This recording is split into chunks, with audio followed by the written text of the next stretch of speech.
शशिधर तिवारी जी। जी राधे राधे से राधे राधे गुरुदेव।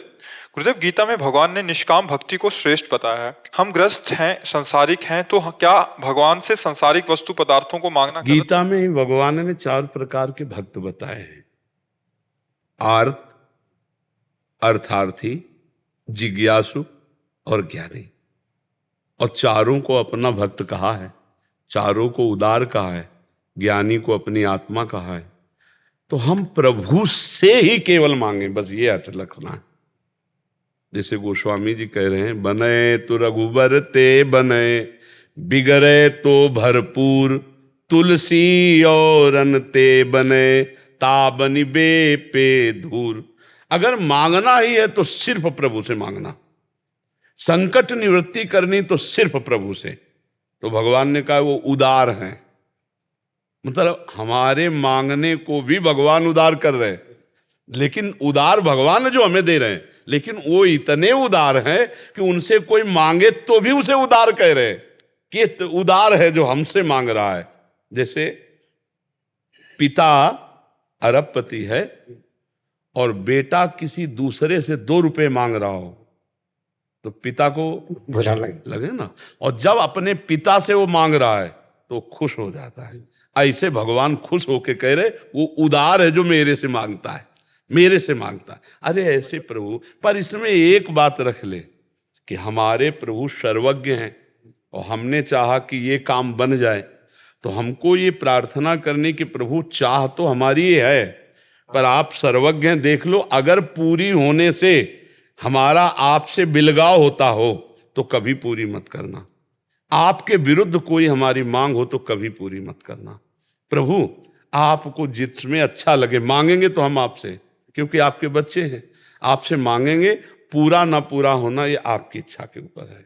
आप है तो इसमें हम श्रद्धावान होकर चलते रहेंगे, नहीं तो हमारी श्रद्धा में ठेस पहुंच जाएगी।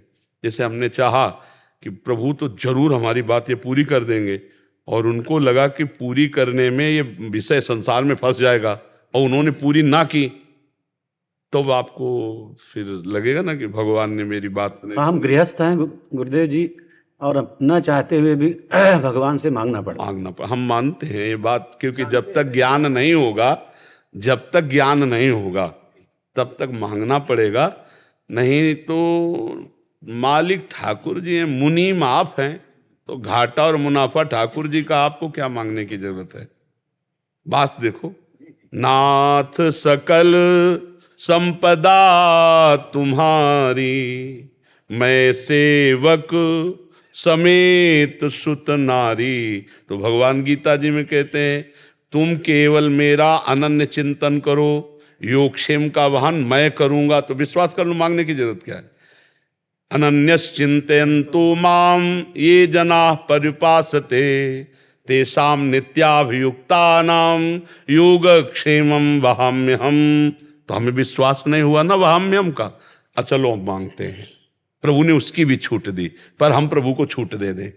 पूरी हो तो जय जय, और ना पूरी हो तो जय जय। आप मंगल भवन हो, जिसमें हमारा मंगल हो वही आप करेंगे। हम लाख बार मांगे तो भी आप अपने ही मन की करना। तो हम ऐसे अगर चलेंगे तो भगवत प्राप्ति भी हो जाएगी और हमारी कामनाएं शांत या पूर्ण हो जाएंगी। भगवान कामना पूर्ण जब नहीं करते तो उसको नष्ट कर देते हैं। वो कामना हमको फंसाने वाली होती है। हमें लगता है कि नहीं यार, इसको पूरी होने में क्या फंसते हम, लेकिन उनको पता है कई तरह की बात होती है। कभी कभी वो पिटवा कर प्रतिकूलता और विपत्ति देकर अपनी तरफ दौड़ाते हैं, क्योंकि हम लोग बड़े वैसे हैं। हाँ, मतलब हम तो देहाती भाषा में कहते हैं चिपकू स्वभाव। नहीं, छोटी छोटी विषयों में हम लोग चिपक जाते हैं कि बोले यार हम जिंदगी में इसके बिना नहीं रह सकते। कितनी ऐसी बातें हैं जिनके बिना हम नहीं रह सकते। एक पेस्ट में बोले हम तो केवल अमुक पेस्ट ही करते हैं, मतलब हमारा एक चिपकू स्वभाव है, पकड़ने वाला स्वभाव है। तो हमने क्या क्या पकड़ रखा है, आप देखो। हमें सबसे मुक्त होना इतना पकड़ रखा है कि भगवान न छुड़ावे तो जन्म जन्म लग जाए, हम छोड़ न पावे। तो भगवान हम जब शरण में हैं तो हमको विषय भी देंगे, पर हमको वैराग्य भी देंगे, क्योंकि भगवान की शरण में वैराग्य के बिना भगवत प्राप्ति नहीं होती। तो वैराग्य देने के लिए प्रतिकूलता देंगे।